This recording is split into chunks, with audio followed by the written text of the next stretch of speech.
goals 5 and 6, and this is the second of those two, and they're both the same content. And then she will deliver one on the President's appeal in 2 weeks' time.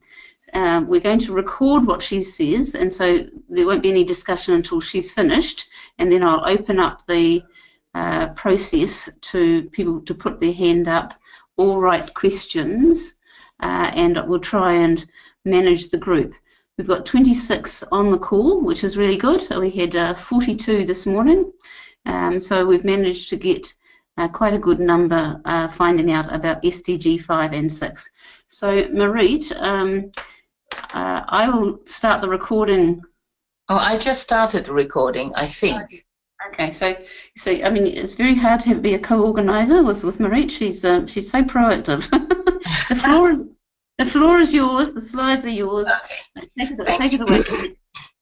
Thank you very much, Yvonne. I mean, there's one little tiny thing that Yvonne forgot. I mean, of course, Yvonne is my SI president, and she's now SI past president, immediate past president. So, and she's still very active, which helps us all. So, thank you very much for joining. For me, it's Sunday morning. For you, it's Sunday evening. For some, it is, I don't know, maybe afternoon. Connecting SDG 5, gender equality, and SDG 6, clean water and sanitation for all. Soroptimist International advocates on behalf of women and girls prioritizing the Sustainable Development Goals, which set the UN agenda for the next 13 years till 2030. That was done in September 2015. So we had 15 years. 2 years have passed, and it's going very fast. SI is concentrating on goals 4, which is education, goal 5, which is gender equality, and goal 6, which is water for all purposes. And all SDGs are interlinked. And as such, in today's webinar, I will focus on the relationship between 5 and 6. And automatically, SDG 4 education is sort of entwined in both these 5 and 6. And although women and girls make up half of the population of the world population, they are consistently discriminated against, and their human rights are often ignored. So Soroptimist International is working as a global voice to empower, to educate and enable women to ensure the realization of gender equality. So now I am going to see if I can get to the second slide.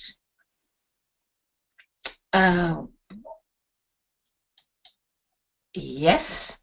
And the second slide is a little, will be a little video, so you know how it all starts. I thought that would be quite nice. I hope you can understand it.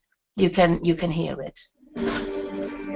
The United Nations General Assembly was the scene of a celebration in 2015, when 193 member countries adopted the Sustainable Development Goals, a unanimous commitment to end poverty, fight inequality, and tackle climate change. We need action from everyone, everywhere. 17 Sustainable Development Goals are our guide. They are a to-do list for people and planet, and the blueprint for success. The SDGs are an agenda to balance human prosperity with protecting the planet. Imagine there's no countries. UNICEF Goodwill Ambassador Shakira asked global leaders to imagine a world where we achieve the goals by 2030. While fellow UNICEF Goodwill Ambassador Angelique Kidjo underscored a focus on Africa and developing countries. But the universal agenda is important to all nations, as leaders from developed countries also pledged to make the goals a reality. Poverty, growing inequality exists in all of our nations. And all of our nations have work to do. And that includes here in the United States. And that's why today I am committing the United States to achieving the Sustainable Development Goals. The Sustainable Development Goals build on the success of another 15-year plan. Created in the year 2000, the Millennium Development Goals sunset at the end of 2015. The The MDGs halved extreme poverty, achieved equal primary education for girls and boys, and dropped HIV infection by 40%, among many successes. The SDGs go beyond the MDGs by improving the lives of everyone, everywhere, and creating a better world for future generations. Today, we are 193 young people representing billions more. The youngest Nobel Peace Laureate, Malala, calls on world leaders to keep their promise to every child. Each lantern we hold represents the hope we have for our future because of the commitments you have made to the global goals. And Pope Francis advised world leaders to put humanity and the environment over politics. Los gobernantes han de hacer todo lo posible a fin de que todos puedan tener la mínima base material y espiritual para ejercer su dignidad y para formar y mantener una familia. 193 nations unanimously committed to the Sustainable Development Goals. It is so decided. But the journey starts here. Now's the time to take global action for local results and move our people and planet towards a sustainable future.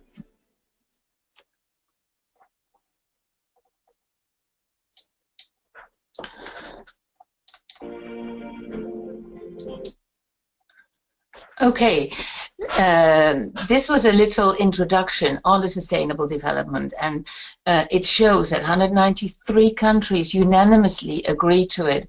So it is very, very important. Interconnection of SDG 5 and 6. Women and water are deeply connected, and in many countries, women are responsible for fetching clean drinking water for the family, getting water to grow vegetables, caring for family members who are ill because of having to drink dirty water, and taking care of waste or wastewater. And I could go on endlessly. So this is only just a few things why women, gender equality, and clean water are so important. But to start, I think we have to start with the Dublin Principles. It is 25 years ago, in 1992, that the world was officially informed and served notice that our women are vital in achieving equitable access to water for all. The then adopted Dublin Principles state that women play a central part in the provision, the management, and the safeguarding of water. This was acknowledged and put to paper for all the world to see, and that was 25 years ago. And that message, the Principle 3, is still valid today. It is still valid that women play a central part in this provision, management, and safeguarding, and it's still not happening. And if we translate that into the implementation and the combination of SDGs 5 and 6, and ensuring that they strengthen each other, then we will finally, after 25 years, and probably another 10, have implemented the Dublin Principle number 3. So now I go to ensuring the SDG 5 targets. You can see here that every SDG, every goal on itself, this is SDG 5, gender equality, has targets. These are the targets for the SDG gender equality. So, end discrimination and violence against women, eliminate all harmful practices, recognize and value unpaid care and domestic work, very, very important. Women's full and effective participation, the access to sexual reproductive health, equal rights to economic resources, access to ownership, control over land, Because if the women, which is quite often, don't have control over land, they don't have control over the water rights. Enhance the use and enabling technology, adopt and strengthen sound policies. It's all so very important, and these are beyond the gender equality goal. The same thing is when we talk about clean water and sanitation, so water for all in Sustainable Development Goal 6. So the synergies are universal and equitable access to safe and affordable drinking water. I mean, we have that, we already in the MDGs, you just heard, we had somewhere in some of the MDGs that we wanted clean drinking water for half the world population. We are still not there. There is still no, sanitation provision for all people. We have to improve the quality of water by, for instance, reducing pollution. We have to achieve access. We have to increase water use efficiency, integrate water resources, strengthen again the participation of local communities, expand capacity building and cooperation to support and develop the countries and protect and restore water resources, ecosystems. If you can see that there is a strong linkage between 6, it all has to do with water and really women, and the social dimensions of sustainable development as articulated also in other goals. Goals on poverty, 1, food, 2, health, 3, education, 4, gender, 5, energy, 7, work is 8, inequality is 10, communities is 11, peace and security is 16. So all these goals are linked to water, which is 6. And then many of the targets under all these goals, so I'm talking about 1, 2, 3, 4, 5, 6, 7, 8, 10, 11, 16. And then I'm not even talking about 17, because that sort of envisages finances and all the SDGs. So many of these targets under the goals are dependent on achieving Goal 6.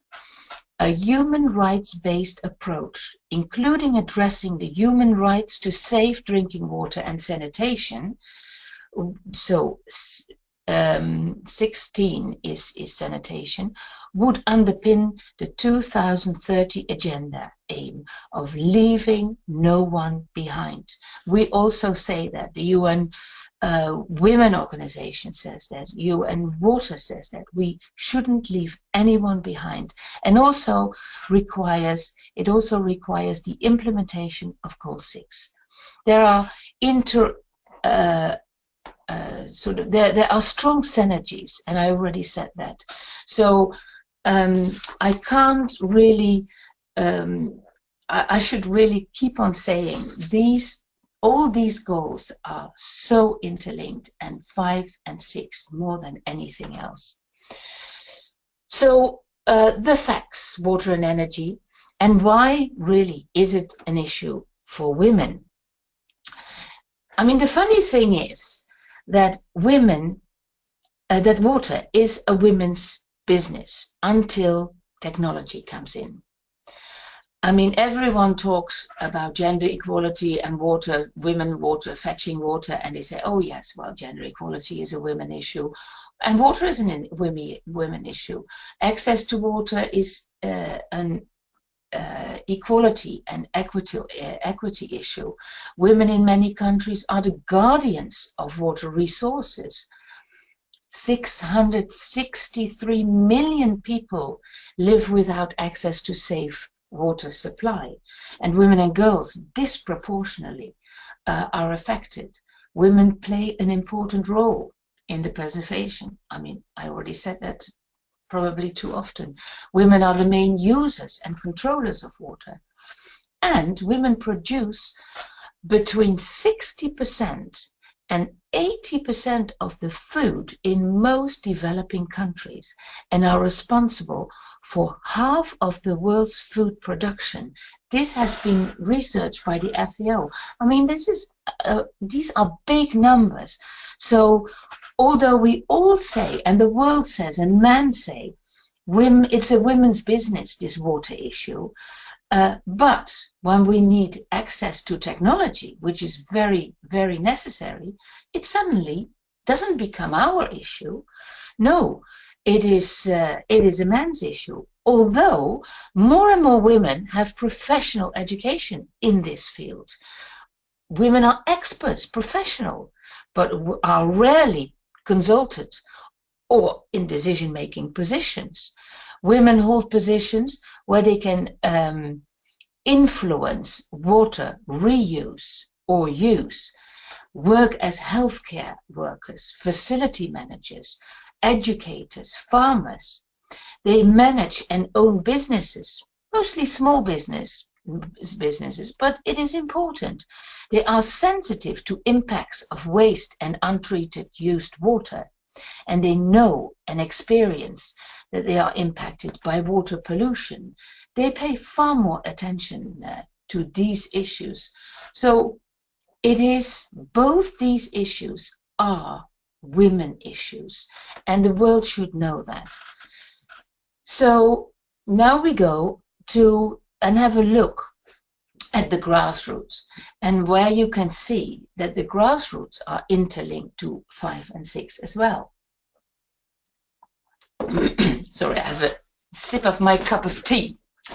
So this is very clear for probably all of you. Water scarcity and security are disproportionately affects women and girls. Women are responsible for fetching water, cooking, caring for the family. We're seen, women, as worker bees rather than as agents of change. Women are experts, and we don't see that. The world doesn't see it, and we don't promote ourselves like that. There's clear divide between domestic and productive water use. Women typically use water for the household, for subsistence farming, and for other non-income producing uses. All those tasks are unpaid, meaning that their contribution is not visible and often not recognized. So values and beliefs, traditional notion about the role of women, inequalities between men and women persists, influence gender stereotyping. So, oh yes, these women can fetch water, we do the rest. Time spent fetching water results in a lost income for women and lost schooling for girls. So women and girls spend 200 million hours every day collecting water. Or, as UNICEF's Global Head of Water Sanitation and Hygiene says, Sonia Wiyesekera, she said in 2016, it would be as if a woman started with an empty bucket in the Stone Age and didn't arrive home with water until 2016. It sounds dramatic, but think about it. Access to safe sanitation is not gender-friendly. Lack of adequate facilities in schools may keep girls away, particularly during menstruation. And women and girls are vulnerable to sex violence. We know that the 16 days are very well known all over the world now. Women and girls may be exposed to sexual violence when accessing shared and off-site facilities. So you can see that it is so easily to link again 5 and 6. A look at the interlinkage in the water industry. So women's pivotal role of the provision, management and safeguarding largely remains untapped. So more and more women study water-related resources, Yesterday we had young women joining us in this in our last night, for me anyway, last night webinar, who are doing how do you call that, PD, oh, sorry, I lost it. We're doing a study on water management. So more and more are in there, and they are hardly to be found in the technical and management positions in the water industry. Water management is technically driven. So technology is perceived as not a women's business. Even women themselves have come to believe that.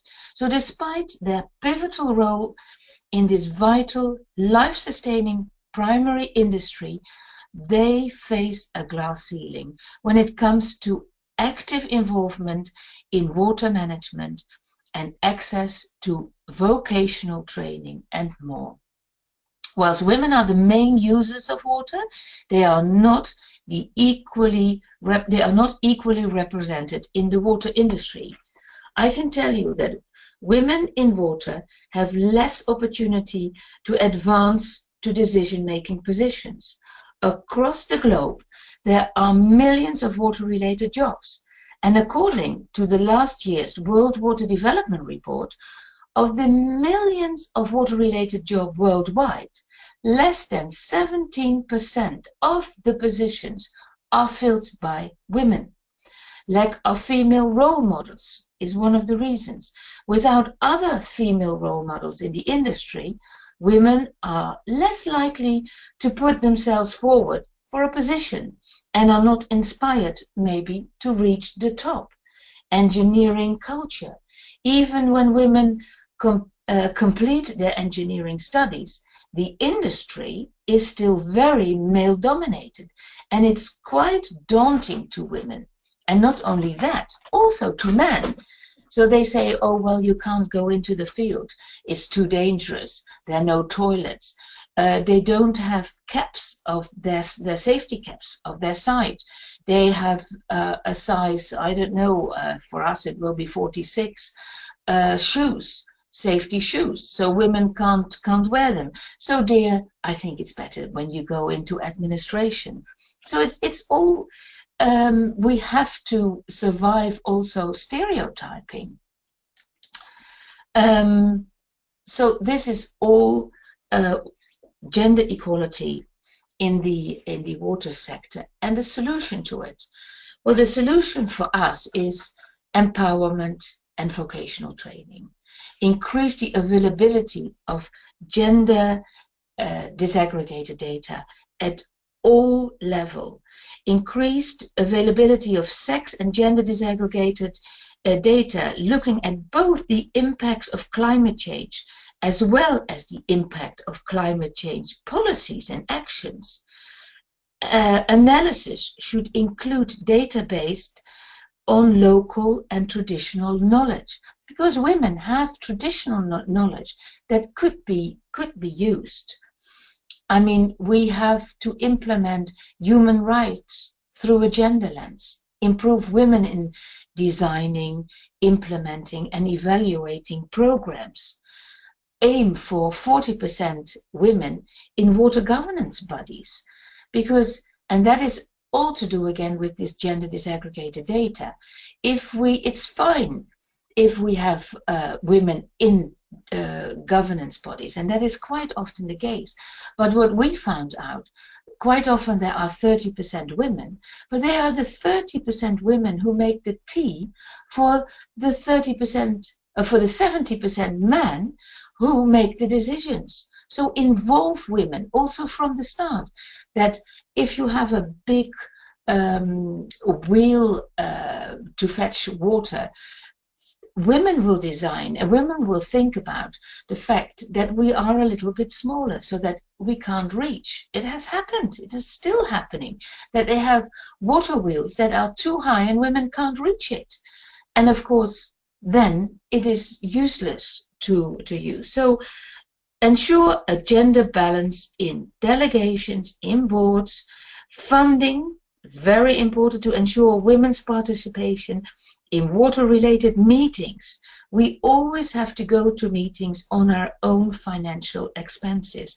Particularly rural and indigenous women should have the possibility to participate, because they know from the grassroots down how it works, and they are not involved if we don't have support. So there are enough solutions to change this. What are the opportunities for including women into 5 and 6, and then automatically getting an implementation of SDG 4? We think that if we could find and promote and have a vote on an international UN Year of Water and Women. This was the start of this was 2 years ago, when UNSCEP, Uschi, said, listen, why don't we go for an international year? Because then we can help to integrate water and women, and we can have more promote and have more attention to that. It will be a big step towards implementing 5 and 6. We will be able to emphasize the positive role of women. We will be able to encourage women to become better educated in water matters, from plumbers, from vocational training to highly powered and good university degrees. We can encourage national plans to boost the inclusion of women in water management, and to look at the angle from both men and women. So if this could happen, then we could get the connection. Because yes, you know, 50% of the world population are women. And you think, the men quite often think that they can do without these 51%. So we think and hope that people do understand the connection between provision of safe and gender-sensitive toilets for women's health, education and work to one of these targets I just mentioned at the beginning of SDG 6.2. Women are far more in contact with food and direct contact with feces, childcare, healthcare, personally, domestically and professionally. The risk of contamination is very high. Cleaning and emptying toilets is most of the time an unpaid women's work.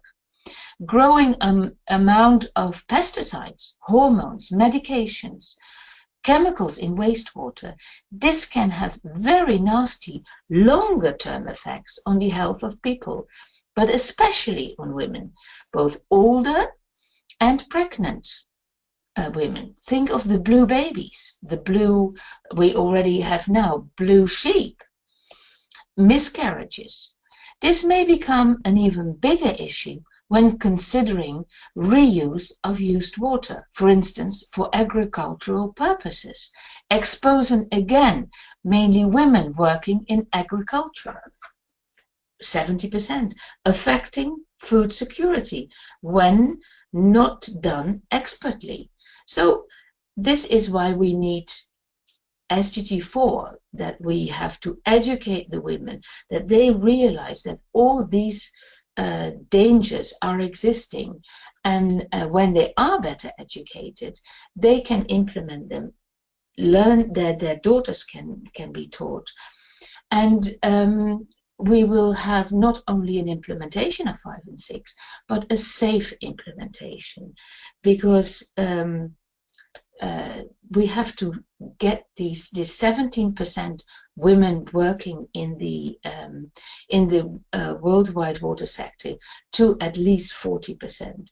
We have to get we have to get the pay gap in all countries.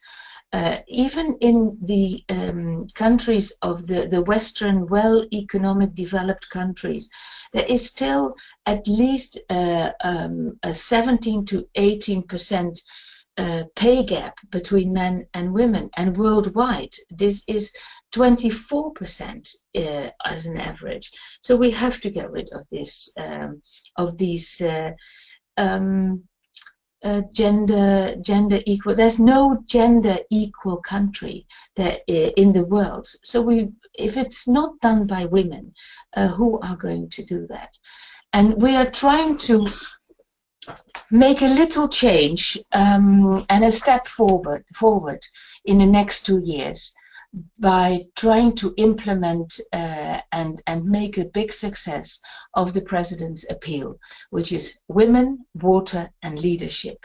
And all these issues that I tried to explain a little bit beforehand, we now can implement in a project, the only project that Soroptimist International has to link all the different continents.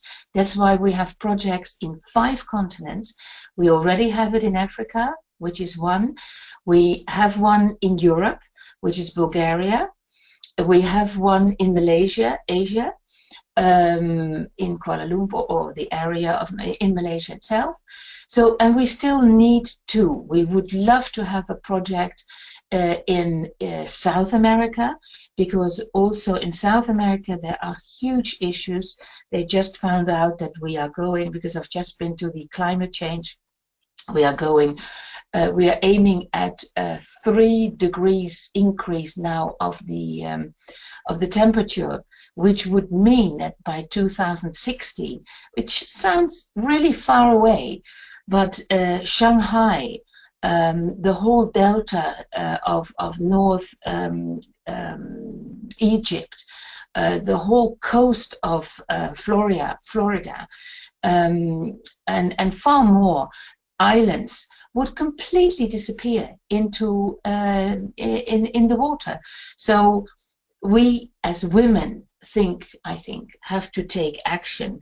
So if we will talk about the project of Soroptimist International, Women, Water and Leadership, in 2 weeks' time, on the 25th and 26th.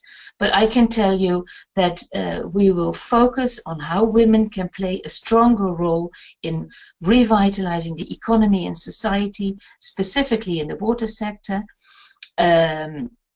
In jobs, we can work on education from university degrees through to vocational training, and try and make for instance, we have this African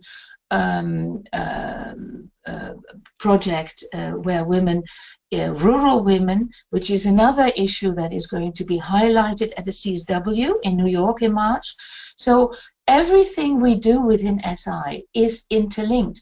The rural women in the CSW will be highlighted. We have already a President's Appeal project where rural women will be educated. We have used Soroptimist clubs, we have used university. The only thing we need is money, an issue that we constantly need, because women organizations don't get money. It's very difficult to get funding, but we want to show the women that their piece of land, we already started with that project, and they already have their own piece of land, which they own, and they did it all themselves without any funding of anyone else. We helped them earlier with Women for Water Partnership to get water, so they don't have to walk anymore. They live on rainwater harvesting, but we can find more water. They have hygiene. They know how to work the land, because they already started earlier. But now we're going to teach them the finances, what is the best for the soil, what products they should use, but also what products they can use not only to support the family, but that they can economically develop. So all these projects will maybe be an example in the future that if we work like that, we will really implement women in all the SDGs. And I will not continue, because otherwise you get bored sick of me. And I will ask you, what are your questions, your remarks? What can we do to help? What did I miss? So I give the floor back to Yvonne because she's far better at that, and she can ask your questions. Okay, thank you, Mariet. I think we'll stop the recording. Can you stop the recording? Yes.